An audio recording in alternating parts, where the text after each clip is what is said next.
Hello guys, welcome back to my channel. ಎಲ್ಲರೂ ಹೇಗಿದ್ದೀರಾ? ಚೆನ್ನಾಗಿದ್ದೀರಾ ಅಂತ ಹೇಳಿ ಭಾವಿಸ್ತೀನಿ. ಇಲ್ಲಿ ನಾನು ಕೂಡ ಚೆನ್ನಾಗಿದ್ದೀನಿ. ಇವತ್ತು ಸ್ಪೆಷಲ್ ಆಗಿ ಕಂದ ಬಜ್ಜಿಯನ್ನು ಹೇಗೆ ಮಾಡೋದು ಅಂತ ಹೇಳಿ ತೋರಿಸ್ತೀನಿ. ಮತ್ತು ಒಂದು ಎರಡು ನೀರುಳ್ಳಿ ಇದ್ದರೆ ಸಾಕು. 2 ನೀರುಳ್ಳಿ, 2 ಕಾಯಿ ಮೆಣಸು, ಸ್ವಲ್ಪ ಕೊತ್ತಂಬರಿ, ಕರಿಬೇವು ಎಲ್ಲ ಇದ್ದರೆ ಎಷ್ಟು ಚೆನ್ನಾಗಿ ಟೇಸ್ಟಿಯಾಗಿ ಬಜ್ಜಿ ಮಾಡ್ಕೊಂಡು ತಿನ್ಬೋದು ಅನ್ನೋದನ್ನು ನಾನು ತೋರಿಸ್ತೀನಿ. ಈ ಚಟಪಟ ಮಳೆಯಲ್ಲಿ ಏನಾದರೂ ಕುರುಕುರು ತಿನ್ಬೇಕು ಅನ್ನಿಸ್ತದಲ್ವಾ, ಆ ಟೈಮಲ್ಲಿ ನಾವು ಬೇಗ 1-2 ನೀರುಳ್ಳಿ ಎಲ್ಲ ಕಟ್ ಮಾಡಿ ಹಾಕಿ ಎಷ್ಟು ರುಚಿಯಾಗಿ ತಿಂಡಿ ಮಾಡ್ಕೋಬಹುದು ಅನ್ನೋದನ್ನ ನಾನು ತೋರಿಸ್ಕೊಡ್ತೀನಿ. ಅದು ಹೇಗಿರ್ತದೆ, ಹೇಗೆಲ್ಲ ಮಾಡ್ತೀನಿ ಅನ್ನೋದನ್ನ ನಿಮಗೂ ಕೂಡ ತೋರಿಸ್ತೀನಿ. ನೋಡ್ಕೊಂಬರೋಣ ಬನ್ನಿ. 2 ದೊಡ್ಡ ಗಡ್ಡೆ ಆಗೋಷ್ಟು ನೀರುಳ್ಳಿ ತೊಗೊಂಡಿದ್ದೀನಿ. 1-2 ಎಳೆ ಕರಿಬೇವು ತೊಗೊಂಡಿದ್ದೀನಿ. 1-2 ಕಾಯಿ ಮೆಣಸನ್ನು ಚಿಕ್ಕದಾಗಿ ಕಟ್ ಮಾಡಿ ಇಟ್ಕೊಂಡಿದ್ದೀನಿ. ಸ್ವಲ್ಪ ಕೊತ್ತಂಬರಿ ಸೊಪ್ಪು ತೊಗೊಂಡಿದ್ದೀನಿ. ಈಗ ಮಾಡೋದು ಹೇಗೆ ಅಂತ ನೋಡೋಣ. ಈಗ ಒಂದು ಬೌಲ್ ತೊಗೊಂಡಿದ್ದೀನಿ. ಇದನ್ನು ಕಟ್ ಮಾಡಿ ಇಟ್ಕೊಂಡಿರೋ ನೀರುಳ್ಳಿ ಹಾಕ್ಕೊಳ್ತೀನಿ ನಾನೀಗ ಬೌಲಿಗೆ. ನೀರುಳ್ಳಿ, ಕೊತ್ತಂಬರಿ ಸೊಪ್ಪು, ಕರಿಬೇವು ಮತ್ತು ಹಸಿಮೆಣಸಿನಕಾಯಿ ಇಷ್ಟನ್ನು ನಾನು ಒಂದು ಬೌಲಿಗೆ ಹಾಕ್ಕೊಂಡೆ.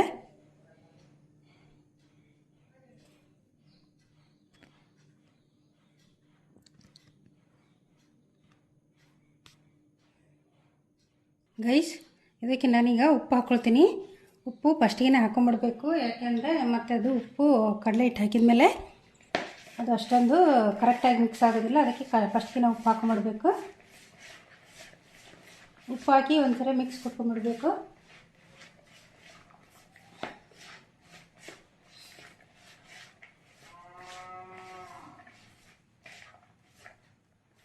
ಈಗ ಮಿಕ್ಸ್ ಆಯ್ತಲ್ವಾ, ಇದಕ್ಕೇ ನಾನಿಲ್ಲಿ ಒಂದು ಬೌಲಲ್ಲಿ ಕಡಲೆ ಹಿಟ್ಟು ತೊಗೊಂಡಿದ್ದೀನಿ.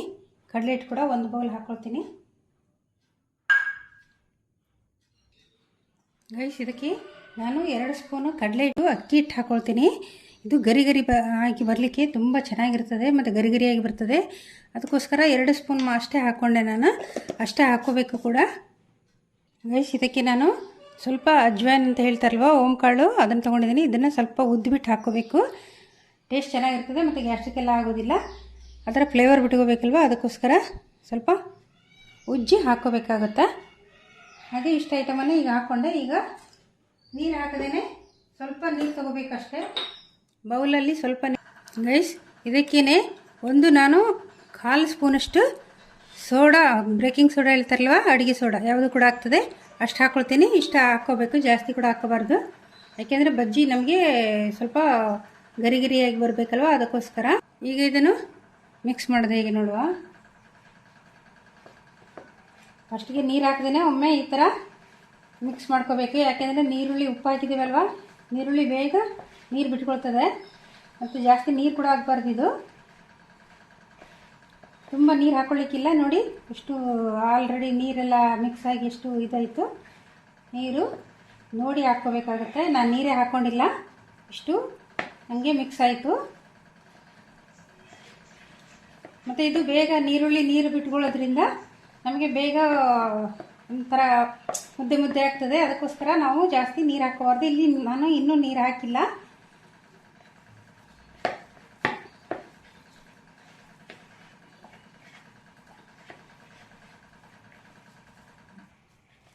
ನಮಗೆ ಇಷ್ಟ ಆದರೆ ಸಾಕು. ಇದಕ್ಕೆ ನೀರು ಆ್ಯಕ್ಚುಲಿ ಬೇಡ ಅಂತ ಅನ್ನಿಸ್ತು. ಬೇಕಾದರೆ ಸ್ವಲ್ಪ ಹಾಕ್ಕೋಬೋದು. ನನಗೆ ಬೇಡ ಅಂತ ಅನ್ನಿಸ್ತು, ಅದಕ್ಕೆ ನಾನು ನೀರು ಮುಡಿಸ್ಲಿಲ್ಲ. ಹಾಗೆ ಡೈರೆಕ್ಟು ಮಿಕ್ಸ್ ಮಾಡಿಕೊಂಡೆ. ಇದು ಕರೆಕ್ಟಾಗಿ ಈಗ ಪರ್ಫೆಕ್ಟಾಗಿ ಮಿಕ್ಸ್ ಆಯಿತು.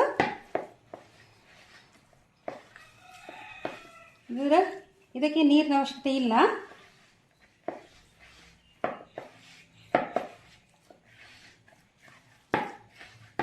ನೋಡಿ, ಕರೆಕ್ಟಾಗಿ ಇಷ್ಟ ಆದರೆ ಸಾಕಾಗುತ್ತೆ.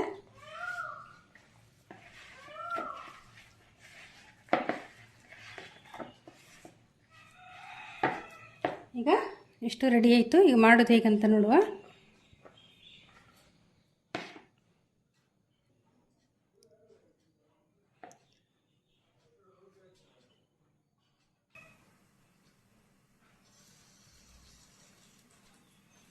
ಗೈಸ್, ಇದಕ್ಕೆ ಎಣ್ಣೆ ಸ್ವಲ್ಪ ಜಾಸ್ತಿನೇ ಬೇಕಾಗ್ತದೆ. ನಮಗೆ ಬಜ್ಜಿ ಇದು ಫ್ರೈ ಆಗಬೇಕಲ್ವ, ಅದಕ್ಕೋಸ್ಕರ ಇಷ್ಟು ಓಕೆ.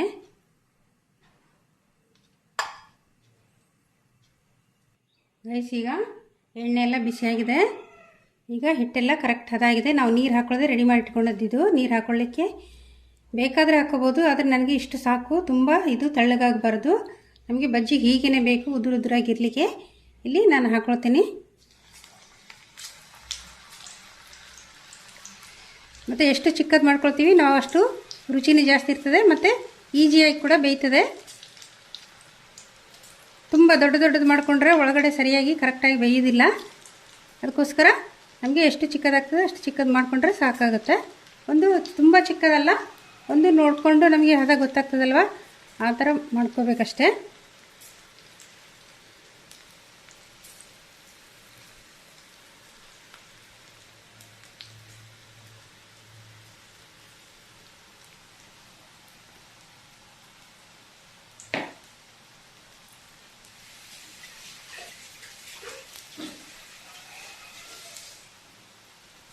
ಗೈಸ್, ಈ ಚಿಟಪಟ ಮಳೆಗೆ ಉಂಟಲ್ಲ ತುಂಬ ಸಖತ್ತಾಗಿರ್ತದೆ. ಮತ್ತು ಮಳೆ ಬರುವಾಗ ಏನಾದರೂ ತಿನ್ಬೇಕು ಅನಿಸ್ತದಲ್ವ, ಈ ಥರ ಒಂದೆರಡು ನೀರುಳ್ಳಿ ಕಟ್ ಮಾಡಿ ಹಾಕ್ಕೊಂಡು ಎಷ್ಟು ಬೇಗ ಮಾಡ್ಕೋಬೋದು, ಎಷ್ಟು ಈಸಿಯಾಗಿ ಕ್ವಿಕ್ಕಾಗಿ ಕೂಡ ಮಾಡ್ಕೋಬೋದು. ಮತ್ತು ರುಚಿಯಾಗಿ ನಮಗೆ ಯಾವುದು ಹೆಲ್ತ್ ಕೂಡ ನಮಗೆ ನಾನು ಹೊರಗಡೆ ತಿಂದೆ, ಅದು ಯಾವಾಗ ಎಣ್ಣೆಯಲ್ಲಿ ಮಾಡಿದ್ರು, ಯಾವಾಗ ಕಾಯಿಸಿದ್ರು ಏನೋ ಆ ಥರ ಫೀಲಿಂಗ್ ಎಲ್ಲ ಬರ್ತದಲ್ವ ಡಯಟ್ ಮಾಡೋರಿಗೆ. ಮತ್ತು ಡಯಟ್ ಇಲ್ಲದವ್ರಿಗೆ ಅದೆಲ್ಲ ತಲೆಗೆ ಬರೋದಿಲ್ಲ. ಏನೋ ಒಂದು ಟೇಸ್ಟ್ ಉಂಟಂತ ಹೇಳಿ ತಿಂತಾರೆ. ಆದರೆ ನನಗೆಲ್ಲ ಆ ಥರ ಫೀಲಿಂಗ್ ಇರ್ತದೆ, ಯಾವಾಗಿದು ಎಣ್ಣೆಯಲ್ಲಿ ಮಾಡಿದ್ರು ಏನೋ ಆ ಥರ. ನಾನು ತಿಂದುಬಿಟ್ಟೆ, ಹೆಲ್ತು ಸ್ವಲ್ಪ ಸರಿಯಾಗಿರೋದಿಲ್ಲ ಅಂತ ಹೇಳಿ ಆ ಥರ ಎಲ್ಲ ಟೆನ್ಷನ್ ಆಗ್ತದೆ. ಮತ್ತು ಡಯಟ್ ಎಲ್ಲ ಹಾಳಾಗ್ತದೆ ಅಂತ ಹೇಳಿ ಸ್ವಲ್ಪ ಆಲೋಚನೆ ಆಗ್ತದೆ. ಅದಕ್ಕೆ ಈ ಥರ ಮನೇಲಿ ಮಾಡ್ಕೊಂಡ್ಬಿಟ್ರೆ ಯಾವುದು ಟೆನ್ಷನ್ನು ಬರೋದಿಲ್ಲ, ಯಾವುದು ನಮಗೆ ಸೈಡ್ ಎಫೆಕ್ಟ್ ಕೂಡ ಇರೋದಿಲ್ಲ. ಇದು ತುಂಬ ಈಸಿಯಾಗಿ ಸುಲಭವಾಗಿ ಮಾಡ್ಕೋಬೋದಲ್ವ ಮನೆಯಲ್ಲಿ. ಎಷ್ಟು ಚೆನ್ನಾಗಿ ಬಂತು ನೋಡಿ.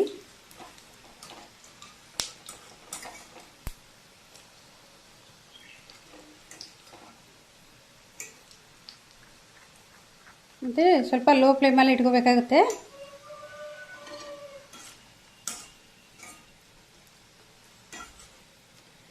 ಈಗ ರೆಡಿ ಆಯಿತು, ತೆಗಿಯುವ.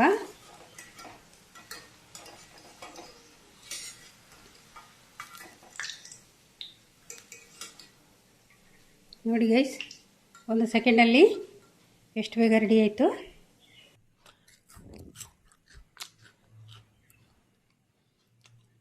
ಸಖತ್ತಾಗಿದೆ ಗೈಸ್, ತುಂಬ ಟೇಸ್ಟಿಯಾಗಿ ಬಂದಿದೆ. ಮತ್ತು ಉಪ್ಪು ಎಲ್ಲ ಕರೆಕ್ಟಾಗಿದೆ, ತುಂಬ ಚೆನ್ನಾಗಿದೆ. ಕುರುಕುರು ಆಗ್ತಾ ಇದೆ. ಅಕ್ಕಿ ಹಿಟ್ಟು ಹಾಕಿದ್ದೀವಲ್ವ, ಕುರುಕುರಾಗಿ ಬರ್ತದೆ.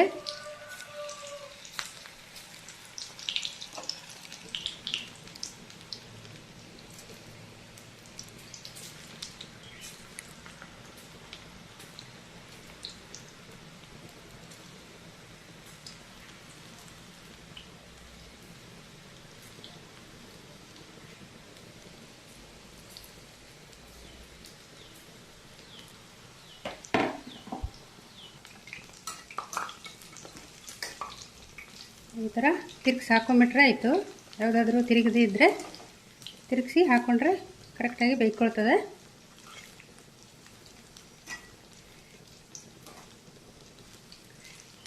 ಎಷ್ಟು ಬೇಗ ತಿಂಡಿ ರೆಡಿ ಆಯ್ತಲ್ವ. ಇದು ಚಿತ್ರಾನ್ನ, ಪುಳಿಯೋಗರೆ, ಮತ್ತು ಗೀ ರೈಸ್, ಮತ್ತು ದಾಲ್ ಮತ್ತು ರೈಸ್, ಮತ್ತು ಚರ್ಮುರಿ, ಬಜ್ಜಿಲ್ ಅವಲಕ್ಕಿ ಹೇಳ್ತಾರಲ್ವ ಅವಲಕ್ಕಿ. ಇಷ್ಟರ ಜೊತೆ ಇದು ತಿನ್ನಲಿಕ್ಕೆ ತುಂಬ ಚೆನ್ನಾಗಿರ್ತದೆ. ಇದರಲ್ಲಿ ಯಾವುದೊಂದಾದರೂ ಮಾಡಿಕೊಂಡು ನೀವು ಅದ್ರ ಜೊತೆ ಸೈಡ್ ಡಿಶ್ ಆಗಿ ಯೂಸ್ ಮಾಡಿಕೊಂಡು ತಿನ್ಬೋದು.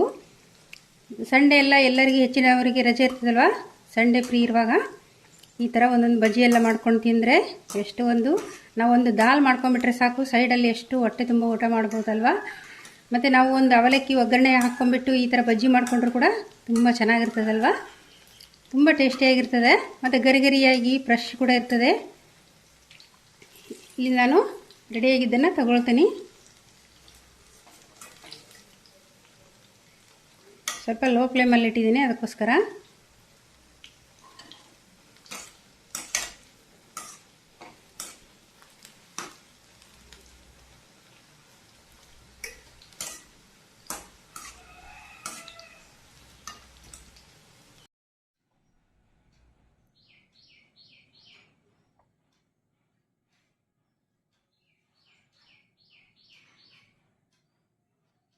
ಎಷ್ಟು ಸೂಪರಾಗಿ ಬಂತಲ್ವಾ, ಸಖತ್ತಾಗಿದೆ, ಕುರುಕುರು ಆಗ್ತಾಯಿದೆ. ಎಷ್ಟು ಟೇಸ್ಟಿಯಾಗಿದೆ ಗೊತ್ತಾ, ಸಖತ್ತಾಗಿದೆ. ಸೌಂಡ್ ಕೇಳಿಸ್ತಾ ಇದೆ ಗೈಸ್. ಈಗ ಹೇಗೆ ಮಾಡಿದೆ ಅಂತ ಹೇಳಿ ನೋಡಿದ್ರಲ್ವಾ, ಈಗ ಹೇಗೆ ಬಂದಿದೆ, ಟೇಸ್ಟ್ ಹೇಗಿದೆ, ಎಷ್ಟು ಈಸಿಯಾಗಿ ಮಾಡಿಕೊಂಡೆ ಮತ್ತು ಎಷ್ಟು ಟೇಸ್ಟಿಯಾಗಿ ಮಾಡಿಕೊಂಡೆ, ಹೇಗೆಲ್ಲ ಹೆಲ್ದಿಯಾಗಿ ಮಾಡಿಕೊಂಡೆ ಅನ್ನೋದನ್ನು ನಾನು ನಿಮಗೆ ತೋರಿಸ್ಕೊಡ್ತೇನೆ. ಟೇಸ್ಟ್ ಹೇಗೆ ಬಂತಂತೇಳಿ ನೋಡುವ. ಸಖತ್ತಾಗಿದೆಯಲ್ವಾ ಗೈಸ್. ಇದರಲ್ಲಿ ನಾವು ಅಕ್ಕಿ ಹಿಟ್ಟು ಯೂಸ್ ಮಾಡಿದ್ದೀನಲ್ಲ, ಇದರಲ್ಲಿ ಅದು ಕುರುಕುರು ಆಗಲಿಕ್ಕೆ ನಮಗೆ ಹೆಲ್ಪ್ ಮಾಡ್ತದೆ, ಮತ್ತು ಡ್ರೈನೆಸ್ ಆಗಲಿಕ್ಕೆ ಸಖತ್ತಾಗಿರ್ತದೆ. ಖಾಲಿ ಕಡಲೆ ಹಿಟ್ಟಾದರೆ ಅಷ್ಟೊಂದು ಕುರುಕುರು ಆಗಿ ಬರೋದಿಲ್ಲ ನಮಗೆ. ಸಖತ್ತಾಗಿದೆ ಗೈಸ್. ಇದು ಕುರುಕುರು ಸೌಂಡ್ ಬರ್ತದೆ ನಮಗೆ, ಕುರುಕುರು ತಿಂಡಿ ಸಖತ್ತಾಗಿದೆ. ಒಂದು ಎರಡೇ ಈರುಳ್ಳಿ ಕಟ್ ಮಾಡಿ ಇಷ್ಟು ಚೆನ್ನಾಗಿ ಟೇಸ್ಟಿಯಾಗಿ ನಾವು ಬಜ್ಜಿ ಮಾಡ್ಕೋಬೋದಲ್ವಾ, ಈಸಿಯಾಗಿ ಕೂಡ. ಮನೆಯಲ್ಲಿ 1 ಕಪ್ ಕಡಲೆ ಹಿಟ್ಟು, 2 ನೀರುಳ್ಳಿ, 2 ಕಾಯಿ ಮೆಣಸು, ಸ್ವಲ್ಪ ಕೊತ್ತಂಬರಿ, ಕರಿಬೇವು ಇಷ್ಟೇ ಇದ್ರೆ ಎಷ್ಟು ಟೇಸ್ಟಿಯಾಗಿ ಮಾಡ್ಕೋಬೋದಲ್ವಾ. ಈ ಥರ ಮಕ್ಕಳಿಗೆಲ್ಲ ತುಂಬ ಇಷ್ಟಪಡ್ತಾರೆ. ಯಾವಾಗಲಾದರೂ ಮಕ್ಕಳಿಗೆ ರಜೆ ಇರುವಾಗ ಹೊರಗೆ ಹೋಗಿ ಏನಾದ್ರು ತಿನ್ಬೇಕು ಅಂತ ಹೇಳಿ ಮಕ್ಕಳು ಆಟ ಮಾಡ್ತಾರೆ, ಕೇಳ್ತಾರಲ್ವಾ. ಎಷ್ಟು ಸುಲಭವಾಗಿ, ಎಷ್ಟು ಈಸಿಯಾಗಿ ಮಾಡ್ಕೋಬೋದಲ್ವಾ ಮನೆಯಲ್ಲಿ ಸಿಗುವಂಥ ಐಟಮನ್ನು ಹಾಕಿ. ಇದು ತುಂಬ ಈಸಿ, ಒಂದು 1/4 ಗಂಟೆಯಲ್ಲಿ ಮಾಡ್ಬೋದು, ಅಷ್ಟು ಒಂದು ಸುಲಭವಾಗಿದೆ. ಮಸ್ತ್ ಅಷ್ಟು ಈಸಿಯಾಗಿದೆ, ಸಖತ್ ಟೇಸ್ಟಿ ಕೂಡ. ಒಮ್ಮೆ ಟ್ರೈ ಮಾಡಿ ನೋಡಿ, ಹೇಗೆ ಬಂತಂತ ಹೇಳಿ ಕಮೆಂಟ್ ಮಾಡೋದನ್ನ ಮಾತ್ರ ಮರಿಬೇಡಿ.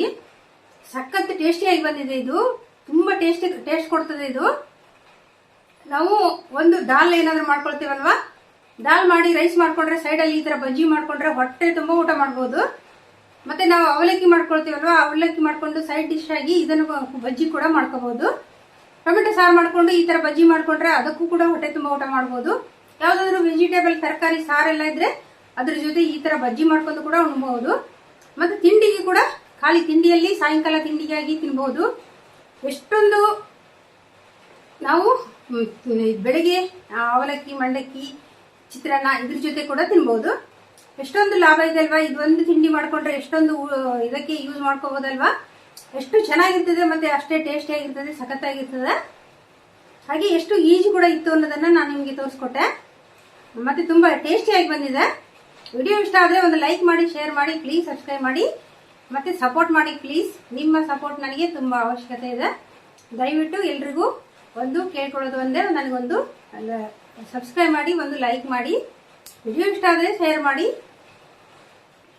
ಅಲ್ಲಿವರೆಗೂ ನಿಮ್ಗೆಲ್ರಿಗೂ ಹೊಸ ರುಚಿಯೊಂದಿಗೆ, ನೆಕ್ಸ್ಟ್ ಹೊಸ ರುಚಿಯೊಂದಿಗೆ ನಿಮಗೆ ಸಿಗ್ತಾ ಇರ್ತೀನಿ. ಅಲ್ಲಿವರೆಗೂ ಎಲ್ರಿಗೂ take care, bye bye, love you all.